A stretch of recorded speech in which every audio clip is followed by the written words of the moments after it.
একটা জিনিস বয়স বাড়ার সঙ্গে সঙ্গে বুঝেছি যে ক্ষমা করতে জানাটা খুব জরুরি। কেউ যদি আমাদের সঙ্গে অন্যায় করে আমরা রেগে যাই তাদের ওপর, বা আমরা সেই রাগটা পুষে রাখি, কিন্তু একবারও আমরা এই জিনিসটা ভাবি না যে এইটা করে আমরা নিজেদেরই ক্ষতি করছি, আমরা নিজেদেরকে কষ্ট দিচ্ছি।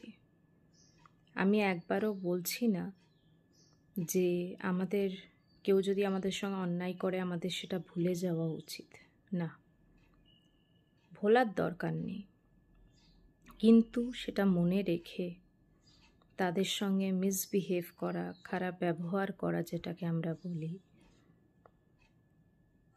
সেইগুলো করার দরকার নেই। কারণ লাইফটা খুবই ছোট সময়ের জন্য। তো সেখানে রাগ, অভিমান এই জিনিসগুলো পুষিয়ে রেখে নিজেদেরকে কষ্ট দিয়ে বেঁচে থাকার কোনো মানে হয় না। প্রফিটে তো তারা থাকে যারা সেগুলো ভুলে এগিয়ে যাওয়ার ক্ষমতা রাখে, যারা এইগুলোর বাইরে বেরিয়ে জীবনটাকে উপভোগ করতে পছন্দ করে। নিজেদেরকেও হালকা লাগে যদি আমরা ক্ষমা করতে শিখে যাই। একটা জিনিস বলতে পারি, নিজেদের কাছে নিজেদের মন খুব হালকা থাকবে।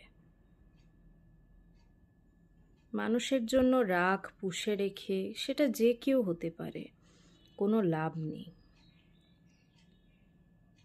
তার থেকে সেটাকে ভুলে মুভ অন করাটা আমার মনে হয় খুব খুব দরকার।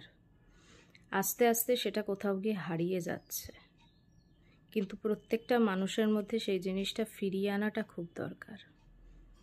যাই হোক, এটা আমার মনের মধ্যে চলছিল, তো ভাবলাম তোমাদের সঙ্গে শেয়ার করি। কমেন্ট সেকশনে আমাকে জানিও যে তোমরা কতটা আমার সঙ্গে একমত। আর চেষ্টা করো নেগেটিভিটিটা সরিয়ে, নেগেটিভিটির থেকে দূরে থেকে বাঁচার। দেখবে অনেক শান্তিতে থাকতে পারবে।